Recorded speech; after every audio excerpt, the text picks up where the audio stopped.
लोग भले कहते हैं कि खाली हाथ आए थे, ठीक है खाली हाथ आए थे, लेकिन खाली हाथ जाना नहीं है। इस देश का ऋण चुका के जाना है।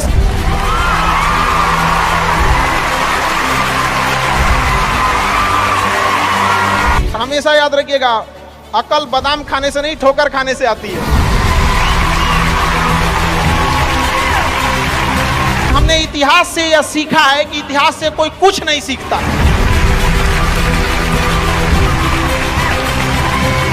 भले जेब खाली हो, जेब में गांधी हो या ना हो, दिल में एक आंधी होनी चाहिए। जो बोले हैं, जो ठाने हैं, वो कर लेंगे यहां पर, और नहीं कर सकते हैं तो दुर्भाग्य है इस भारत की धरती पर जन्म लिया हुआ।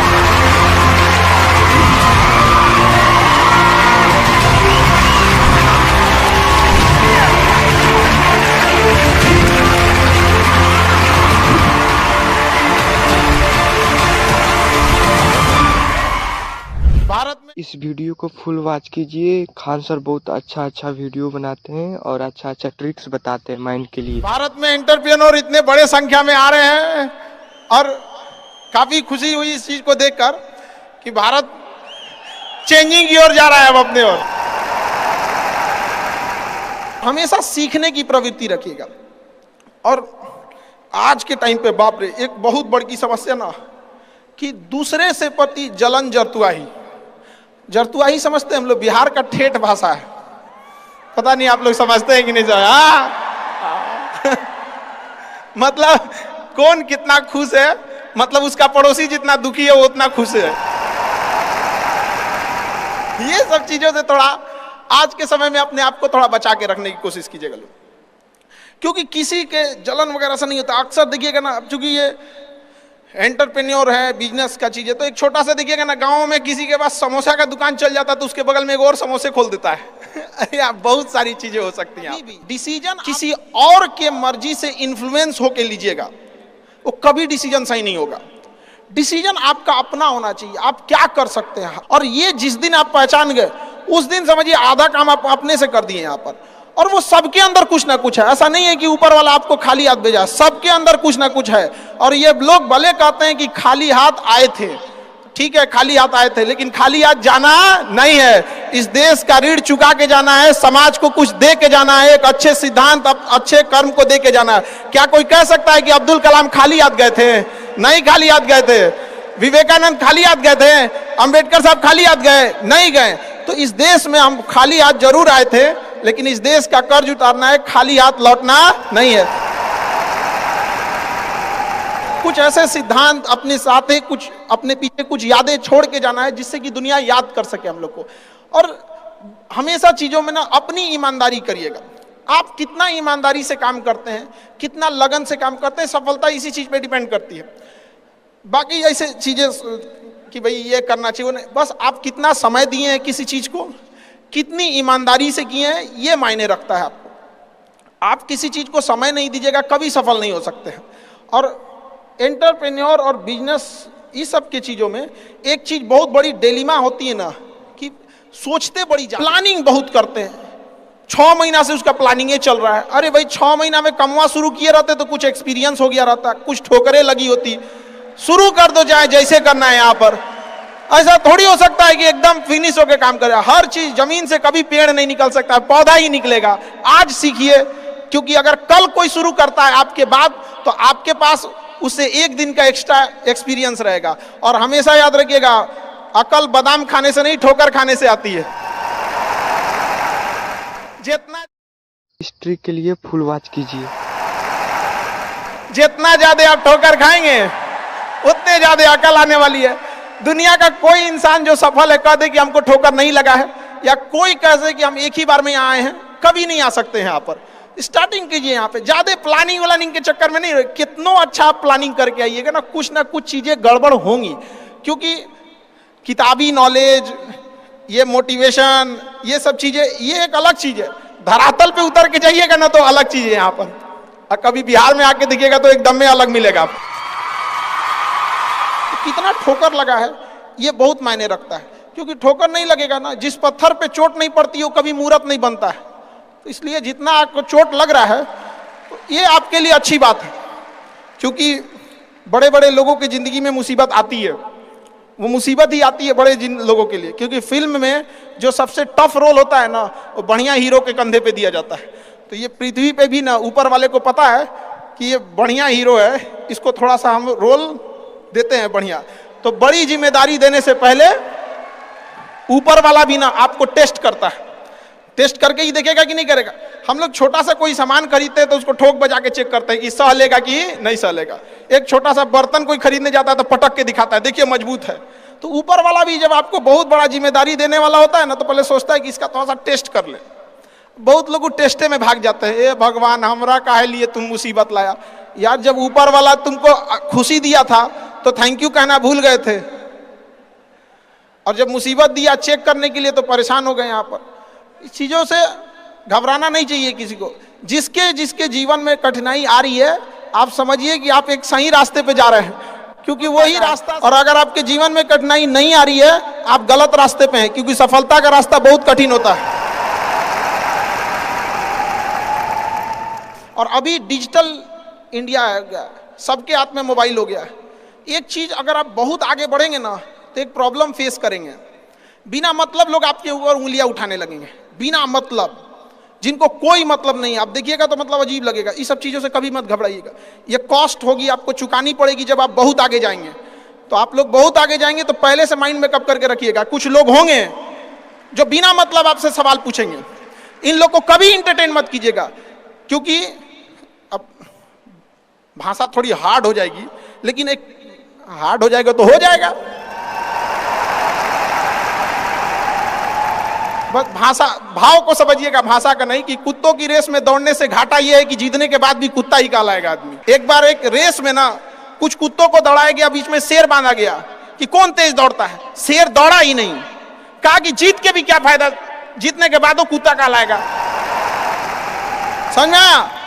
तो जब आप आगे बढ़ेंगे ना, तो ये कॉस्ट है, समझिएगा इस चीज को। पहले ये कम था, क्योंकि पहले लोगों के पास में हाथ मोबाइल वोबाइल कुछ नहीं था, मतलब कानाफूसी में रह जाता था। लेकिन अब ये बहुत बड़े पैमाने पे हो गया। तो ये सब चीजों से बचिएगा, और ये आएगा आपके साथ में लाइफ में ये चीजें। जैसे हम आपको छोटा सा मतलब व्यवहारिक चीज पे बताते हैं। जब बहुत आगे जाएंगे ना, तो कुछ कहेंगे अरे इसका प्रोडक्ट खराब है, इसका ये मतलब कुछ ना कुछ बोलेंगे।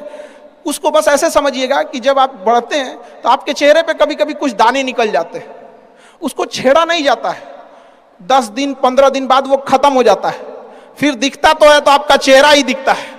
और ज्यादा खखोरेंगे ना तो उधर के बर्बाद कर देगा आपको। हम निकला है छोड़ दीजिएगा उसको। एक समय आएगा जब आप ही जाने जाएंगे। यहाँ लोग किस चीज पे नहीं उंगलियां उठा देते हैं, भगवान को उंगलियां उठा दिए लोग। अग्नि परीक्षा भगवान को देना पड़ा, हम लोग की क्या औकात है जी यहाँ पर। इसलिए भैया इस सब चक्कर में नहीं पड़िएगा। आप जो हैं वो एकदम परफेक्ट है, चाहे जैसे भी। गलतियां सबसे होंगी, जो गलती करिएगा उसको एक्सेप्ट कर लीजिएगा। हाँ हमारे पास ऐसे गलती हो गई, नेक्स्ट टाइम से हम सुधारेंगे, बट कोशिश कीजिएगा गलतियां ना हो। लेकिन सबके जवाब देने की कोशिश मत कीजिएगा। आप इंसान है, कोई डिटर्जेंट नहीं है कि सफाई करते चलते हैं आप। और काबिल इतना बनिए ना कि लोग आपको रोकने के लिए ना साजिश करना पड़े, कोशिश नहीं।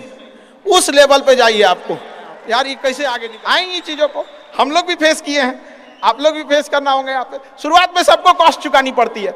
और ना लोग कहते हैं कि सबके अंदर कोई यूनिक क्वालिटी होती है, इसको पहचानने का एक तरीका होता है। जब आप मुसीबत में फंसेंगे ना, तो वही काम कीजिएगा जो आपको सबसे अच्छा आता है, सबसे अच्छा आता है। आप मुसीबत में फंसेंगे। हम लोग जब इंटर पास किए थे तो हम लोग के सामने भी फाइनल क्राइसिस आया था। सबसे पहले वेल्डिंग मारना चालू किया था आदमी की, बिना किसी काम का किसी दुकान पे बैठ के वेल्डिंग मारते रहो। अरे सही भी मारते थे तो 4 को चीज सुना देता था। यार ऐसे नहीं, ऐसे होता है, क्या बात करते हैं। बढ़िया मारते थे और वही सुन लेता था आदमी यहाँ पे। फिर धीरे धीरे किसी को पढ़ाना धीरे धीरे चालू किया आदमी। कुछ दोस्तों ने कहा कि भाई तुम पढ़ाओ, ठीक पढ़ाता है, तो आदमी उधर चला गया। तो आपको भी पता है कि आप किस चीज में अच्छे हैं, तो धीरे धीरे अपने आप के अंदर वो पहचानिए, उसको सुधारने की कोशिश कीजिए। और इधर उधर ज्यादा ध्यान नहीं दीजिए। मुसीबत आए तो अपने आप को एक बार थपथपाइएगा कि हाँ आप उस एलीट क्लास में हैं जिसके सामने मुसीबत आई है। और एक समय आएगा कि जब आप इस मुसीबत को पार कर जाएंगे, और एक समय आएगा कि जब यहाँ आके आप अभी अपनी संघर्ष की कहानी बताएंगे कि हम भी ऐसा थे। और हम आप सबसे यही उम्मीद करते हैं कि भगवान से भी हाथ जोड़ के यही दुआ मांगते हैं कि जितने लोग हैं देश के, सबको एक दिन अपनी कहानी सुनानी पड़े, क्योंकि यह देश वीरों की धरती है, वीरांगनाओं की धरती है। यहाँ पर हर बच्चा यहाँ का फौलाद है अपने आप में यहाँ पर। तो ये वक्त है अब ऋण चुकाने का।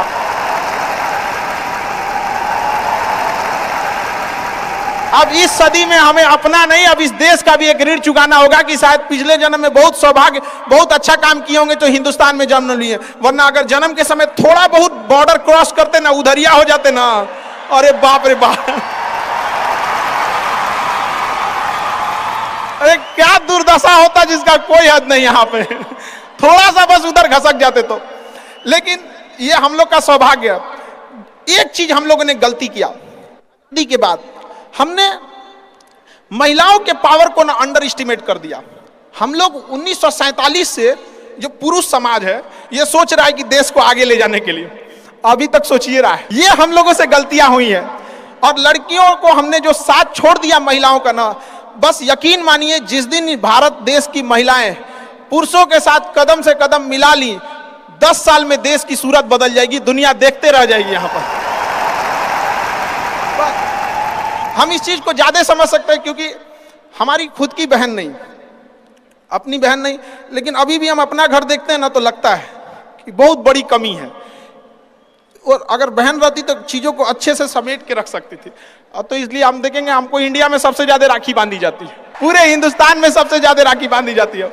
नहीं था तो हमारे यहाँ माझी जी थे ना, वो कहे कि भगवान के भरोसे मत बैठो, क्या पता भगवान तोरे भरोसे बैठा लो।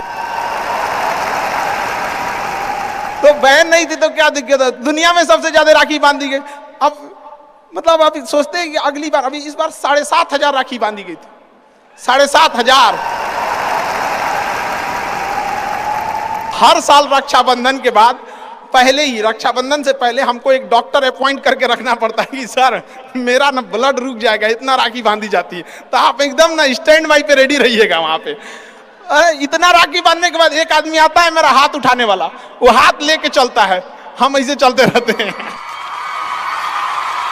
तो खुश नसीब हैं वो लोग जिनके घर में बहनें हैं, जिनकी बेटियां हैं। आप उसकी कदर नहीं कर सकते हैं तो यकीन मानिए इसका बदला भगवान जरूर लेता है। आजकल लोग देखते हैं कि लोग बहू की कदर नहीं करते। अरे वो आपकी बेटी है, चेहरा बदल के वापस भगवान ने भेजा है आपको, नहीं कर सकते कदर ना, तो आपने भगवान की उस नेमत को ठुकरा दिया है। अब फिर घरे में मुसीबत आएगा तो कहेंगे कि पता नहीं क्या हो गया। चाहे चांद पे पहुंच जाइए, चाहे जितना भी आगे चल जाइए, अपनी सभ्यता संस्कृति को मत भूलिएगा, वरना मिट जाइएगा आप यहां से। यूनान मिस्र रूमा सब लुट गए जहां से, लेकिन मगर है बाकी नामो निशा हमारा। कुछ बात है कि हस्ती मिटती नहीं हमारी, सदियों रहा है दुश्मन दौरे जहां हमारा। भारत को मिटाने की कोशिश की गई, मिटा कभी नहीं। इसलिए याद रखिएगा अपनी संस्कृति को नहीं भूलना है। और हमसे गौरवपूर्ण संस्कृति पूरे भारत, पूरे विश्व में किसकी है यहाँ पर। तो ये चीजों को थोड़ा सा आप लोग को ध्यान में रखना है और आपस में मिलजुल के एक देश वाली भावना लेके चलना है कि हम सबको मिलकर अब देश को अपना उस पुराना जो गौरव मिला था उसको वापस लौटाना है।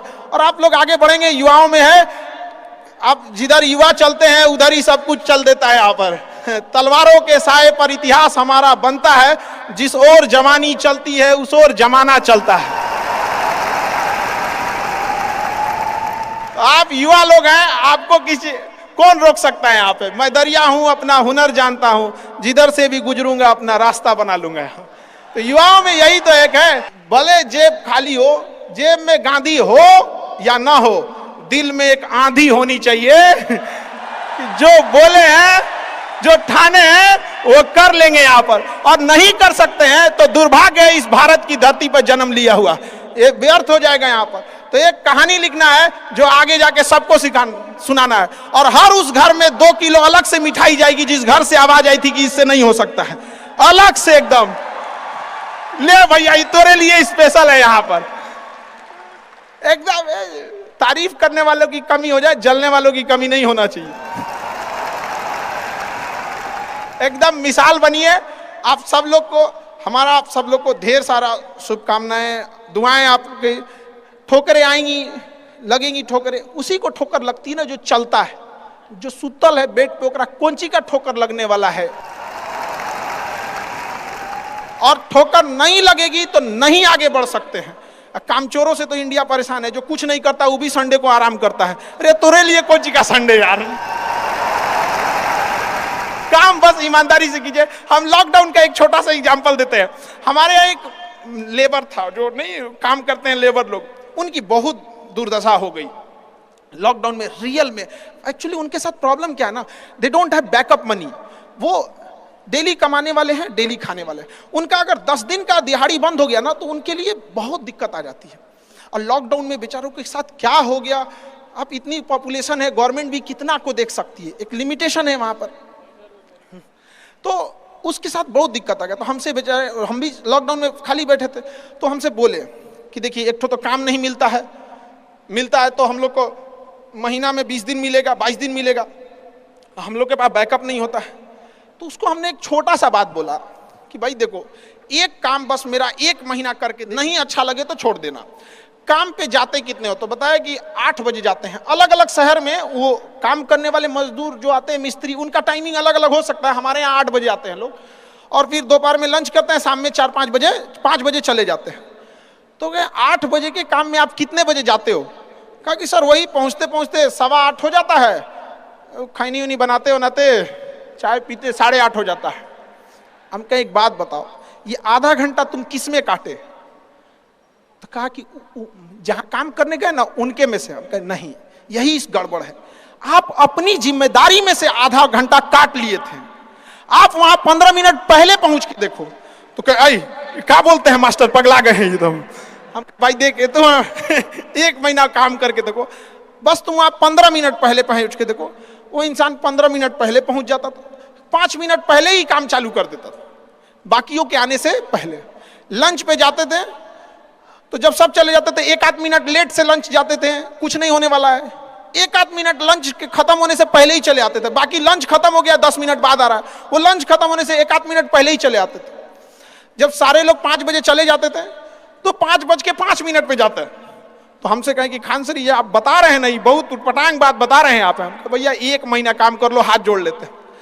आज के टाइम पे जब वो 1 महीना काम किया, 10 दिन के अंदर लोगों को हो गया यार कितना ईमानदारी से काम करता है। आज उसको फोन से लोग बोलते हैं कि भाई मिस्त्री खाली हो, फोन से बोलते हैं। और लोग क्या कहते हैं पता है, इसको काम दे देंगे ना तो टेंशन नहीं है, टेंशन नहीं है, काम वही है। आप दुनिया में कुछ भी कीजिए, बशर्ते क्या कीजिए, ईमानदारी से। और आपके यहाँ जो काम करने आ रहा है ना, प्लीज उसका भी आप लोग, मतलब जो भी आप लोग एंटरप्रेन्योर है तो आपके अंडर में भी लोग काम करेंगे, उसका भी ध्यान रखिएगा एक परिवार की तरह। ये नहीं कि उसका भी रोक रख के सैलरी रख ले 2 महीना 3 महीने का, और उसके बाद कहेंगे कि चौपट काय हो रहे हैं। ऊपर वाले की लाठी में आवाज नहीं होता, इस चीज को हमेशा याद रखिएगा। देखिए जैसे बड़ी कंपनी, याद रखिएगा, बड़ी कंपनी कस्टमर तक डायरेक्ट नहीं पहुंचती है, बीच में एक डिस्ट्रीब्यूटर रखती है, डायरेक्ट कस्टमर को सामान नहीं बेचती है। अगर किसी बिस्किट कंपनी को, तो सोचिएगा बिस्किट डायरेक्ट नहीं देगी, बीच में क्या रखती है, डिस्ट्रीब्यूटर रखती है। उसी तरह ऊपर वाला भी ना सबको हाथ में डायरेक्ट पैसा नहीं देता है, बीच में एक डिस्ट्रीब्यूटर रखता है। हो सकता है आप एंटरप्रेन्योर वही डिस्ट्रीब्यूटर है, आपके माध्यम से गरीबों का चूल्हा जलता है, आप मत मारिएगा। आप प्लीज उन गरीबों का हक मत मारिएगा। नहीं तो बड़ी कंपनी को दिख जाता है कि ये डिस्ट्रीब्यूटर ठीक नहीं है तो उस डिस्ट्रीब्यूटर को चेंज कर देता है। अगर गरीबों का हक मारेंगे और ऊपर वाले को नजर पड़ गया कि ये डिस्ट्रीब्यूटर ठीक नहीं है तो साइड कर देगा, और फिर कहेंगे कि अब हमारा बिजनेस चौपट हो गया। अरे बाबू तुम खुद चौपट किया अपना।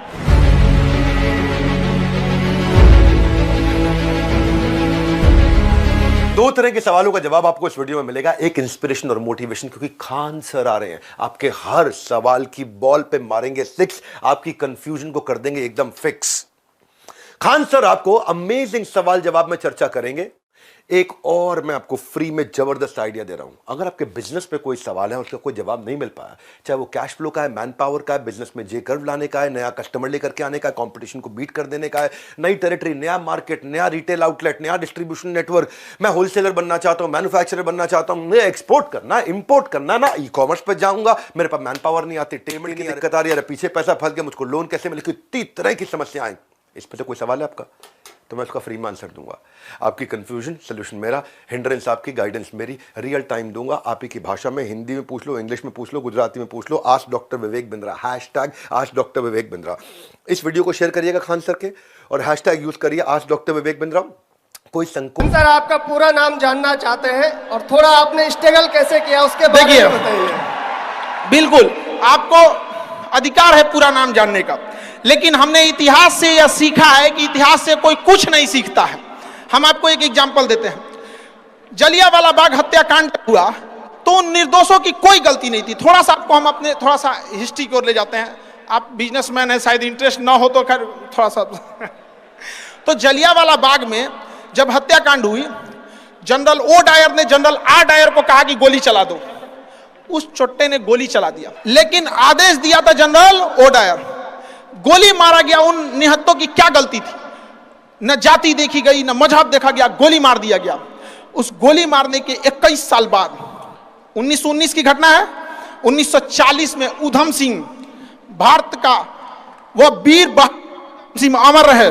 उधम सिंह जब इंग्लैंड में गए और लंदन में उसके घर में घुस के उधम सिंह के छाती पे गोली मारे थे वहां पे। और जब जज ने पूछा था कि नाम क्या है, तो उन्होंने कहा था राम मोहम्मद सिंह आजाद। राम मोहम्मद सिंह आजाद। समझ आ गया मेरा नाम क्या है?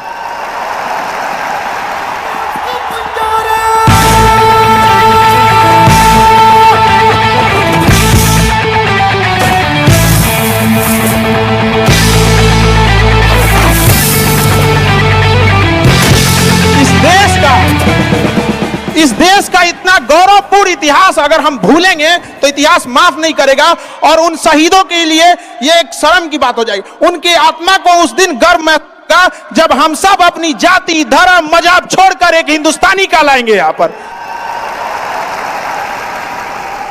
जब हम गुलाम थे तो हिंदुस्तानी थे, आजादी ने हमें हिंदू मुसलमान बना दिया। यहां पर आज भी अगर आप कहते हैं कि मेरा नाम क्या है, तो सुनिए आपको जवाब, मेरा नाम क्या है? I am Indian.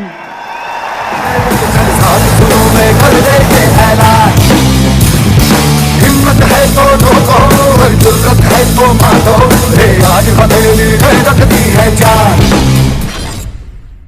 मेरी एज अभी 21 है, ठीक है।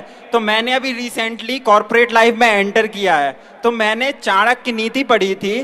तो चाणक्य नीति में चाणक्य जी एक चीज बोलते हैं, वो कहते हैं कि जंगल में जो टेढ़े पेड़ होते हैं वो बाद में कटते हैं, लेकिन जो जंगल में सीधे पेड़ होते हैं वो तुरंत कट जाते हैं। तो आप मतलब तो समझ गए होंगे कि लाइफ में क्या करना चाहिए और किस तरीके से हमें मतलब टेढ़े बन के रहना चाहिए कि अपने सीधे बन के रहना चाहिए। देखिए, समझिए ध्यान से, जैसा देश वैसा भेष।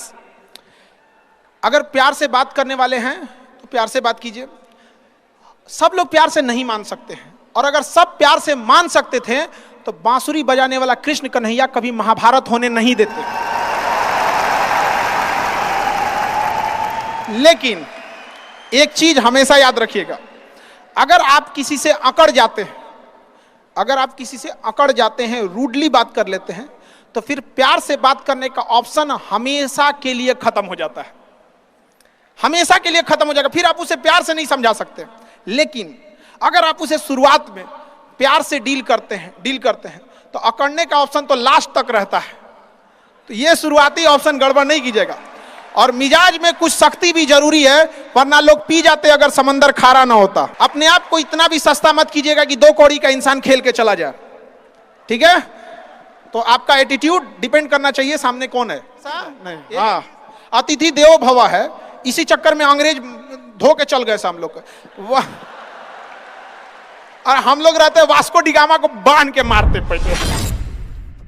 मैं 3 विद्यालय का संचालन कर रहा हूं और वर्तमान में कानपुर देहात में सबसे टॉप में विद्यालय है। मैं चाहता हूं कि उस संस्था को प्रदेश और देश लेवल पर ले जाऊं, तो क्या उसके लिए सुझाव चाहता हूं आपसे। सर, थोड़ा सा एक चीज करिएगा, आप संस्था को टॉप या संस्था को बेहतर से बेहतर आप एक कोशिश कीजिएगा कि संस्था में पढ़ रहे वाले बच्चों को टॉप करा दे। बस वो बच्चे टॉप रहने चाहिए। सर हमारी संस्था में जाएंगे, वो गोदाम, अनाज रखने वाले गोदाम को हम क्लासरूम बनाए हैं। हमारे यहाँ लगभग 200-250 लड़के जमीन पे बैठ के पढ़ते हैं। हमने कभी संस्था पे ध्यान ही नहीं दिया, जब भी ध्यान दिए बच्चों पे ध्यान दिए। तो सर एजुकेशन में वो करना है कि वो बच्चे ब्रांड एम्बेसडर बने आगे जाके।